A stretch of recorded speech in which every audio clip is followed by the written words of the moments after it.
Fourth year high school ako noon nung sumama ako sa field trip sa Intramuros. Excited ako dahil makakalabas ako kasama ang mga kaklase ko. Sa bus sobrang ingay. Masaya ang lahat.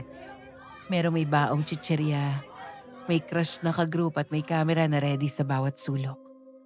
Pero pagdating sa Fort Santiago, parang may humikop ng saya. Nung una nakaka-amaze yung lugar pero nakakabingi ang katahimikan sa paligid.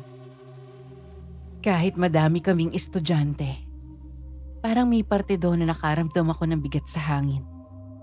Parang may nagbabantay. Pumasok kami nun sa dungeon. Makitid, mababa ang kisame. Amoy lumang bato, kalawang at parang may halong dugo.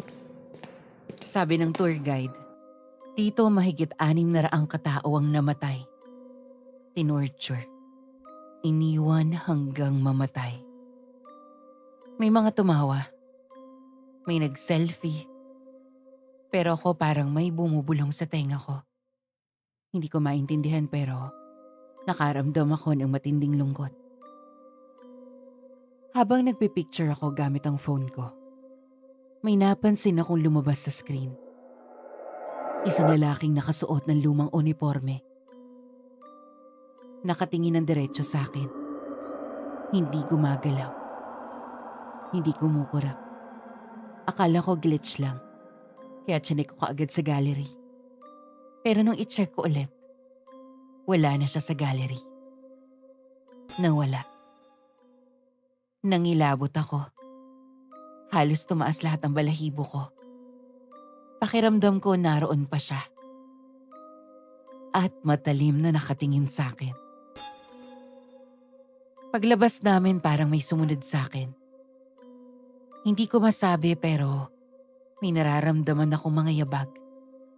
Tapos bigla akong kinilabutan ng may malamig na hanging dumaan sa batok ko. Pagka-uwi sa bahay, hindi ako makatulog. Ang nakapagtataka, ang lansa ng amoy ng kwarto ko. Amoy dugo. May mga naririnig din ako mga hikpit. Halos napuyat ako nung gabing yun. Kinabukasan nagulat ako. May pasa ako sa braso. Parang hinawakan. Mahigpit. Mahigpit na mahigpit. Parang ayaw na akong paalisin. Lumipas ang mga araw pero hindi na ako bumalik sa dati. Parang may parte ng kaluluwa ko na naiwan sa dungeon.